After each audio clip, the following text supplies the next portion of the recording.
In the last video, which, despite my claims, was actually watched by some people, we pulled some wood out of a box. Because this doesn't quite count as building a guitar, it's time to actually start turning it into a guitar. But before I pull out a saw, it might be a good idea to talk about what kind of guitar we're building here.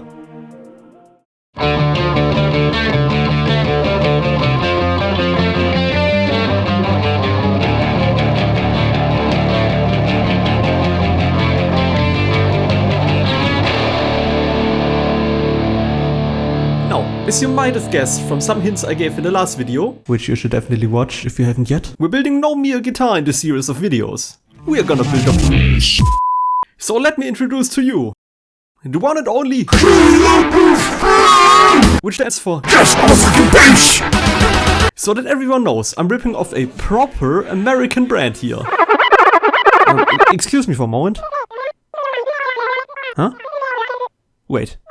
You're saying I got the shape wrong and ripped off a guitar instead? We can work with that. Since I conveniently also forgot to draw in frets, let's go with Jazzmaster fretless bass instead. And let's go over the specs really quick. We have 32 inches of Germanic panic, one ringless soap bar pickup to rule them all, a fretboard with 24 non-existent frets, 4 strings which you cannot see over there, a suspiciously shaped headstock, made a little less suspicious for anti-neck dive reasons, jazz bass nut width, because we like jazz, a body shaped like a rock guitar, indie rock at that, and it's comfortably carved in 2 places. Additionally, the pickup will get some fancy wiring to gain more versatility without sacrificing simplicity, and the non-existent frets positions will be marked with stripes of veneer to help me find the right notes. Now, to build a JMFB, all I have to do is hit print and done. We got ourselves an instrument. Or maybe not. After all, it would be more coherent if I used the wood I pulled out of a box in the last video. Remember the giant slab of ash? Let's see how it's doing.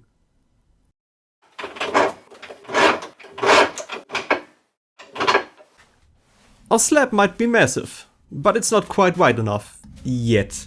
As you might have guessed by the pencil lines present on the B-roll footage, our first step is to cut this bad boy in 2 pieces and glue them together at another side.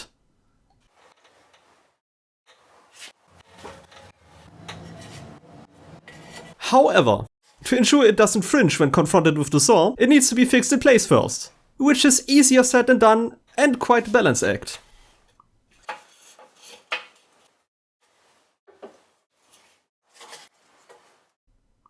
I have terrible balance.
The saw you see me using here once belonged to my grandpa.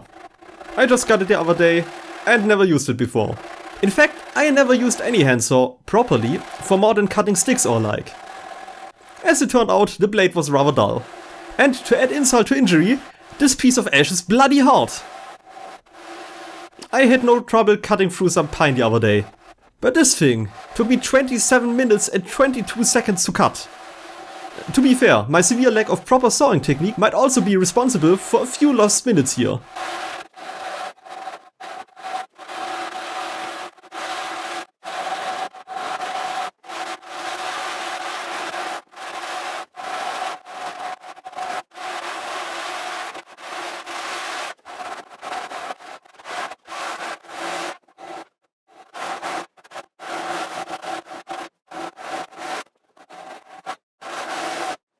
Had to get rid of my jacket here.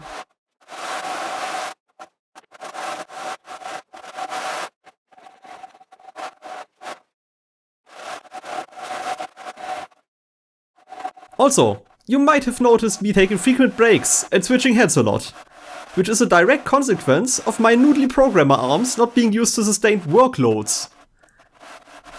At least, this made it feel like some sort of accomplishment.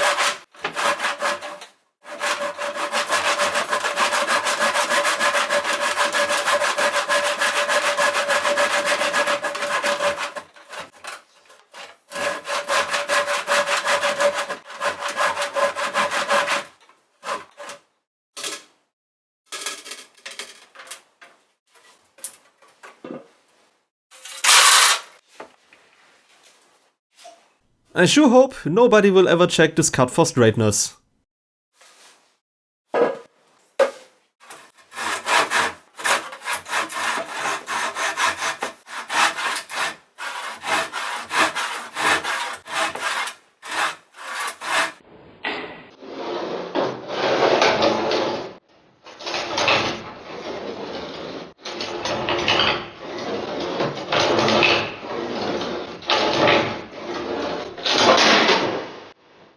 Well, that was overly dramatic.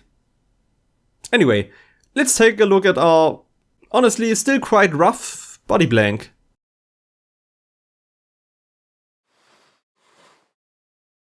What you see here is what will eventually become the back of the guitar, which means it will be fairly uninterrupted by guitar parts, but still hidden out of plain sight, and no one will ever care about it. Now, onto some measuring.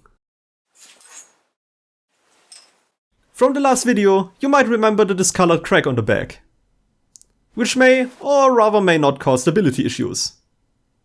On top of that, the slab is still a little bit too chunky for my, or rather my bag's, liking.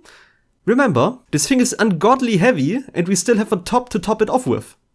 Also, once stabilized, the discolored and cracked wood could end up as the top of something itself, which would never happen if it got covered with a top instead.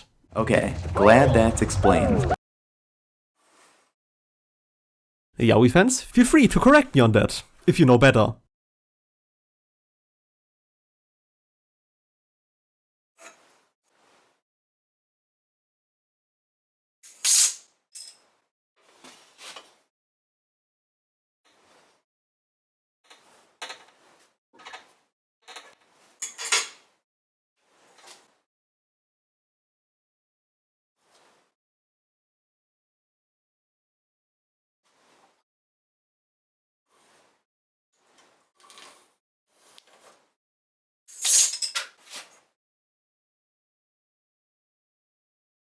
As we already wasted half an hour cutting wood, how long could it take to cut it up a little more?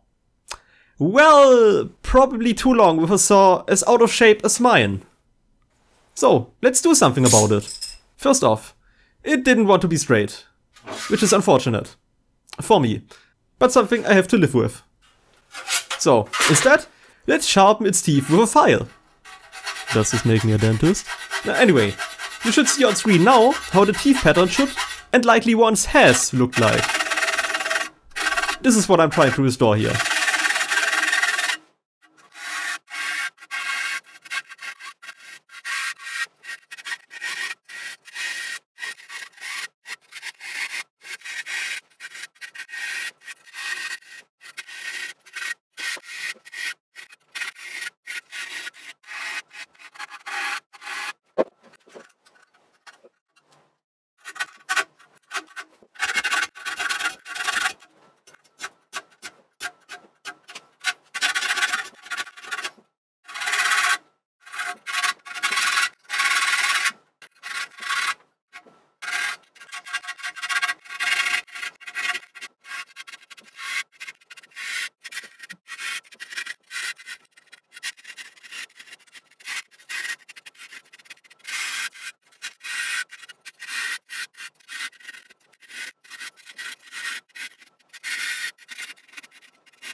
I did the other teeth off screen, because this is probably already more than enough tool maintenance footage for this guitar building video.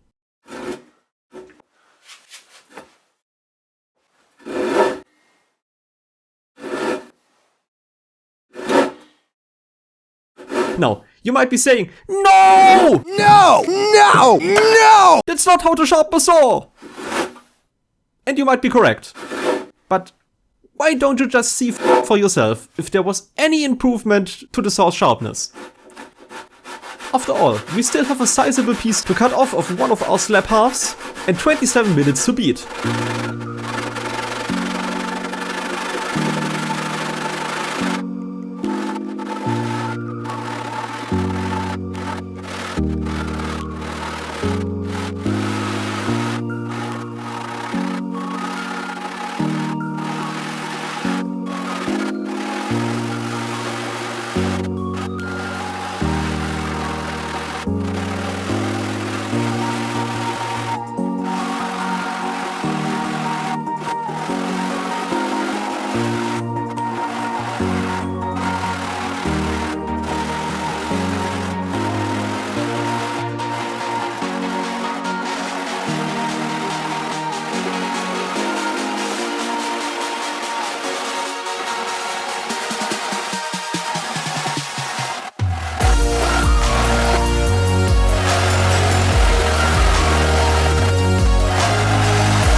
As you can see, The first cut is dead. slowest. And my shoddy sharpening job brought us down to 11 minutes and 12 seconds. Saving me a total of 16 minutes and 10 seconds, which is more than half of the earlier time, and exactly 16 minutes and 10 seconds of spared lifetime. Before this video ends, I should mention I was trying to figure out how to effectively do the aforementioned parallel grain cut, and only found out that my saw still ain't the sharpest tool in the shed. Realizing that, I sharpened the saw again with a bigger file, because I wanted to get rid of some burrs on the top of the teeth, hoping it would make the saw even sharper. But if you want to see how little it helped me decapitate this piece of ash, and how our beloved slab eventually further evolves into a guitar body blank, you have to wait until the next episode, which will come out eventually.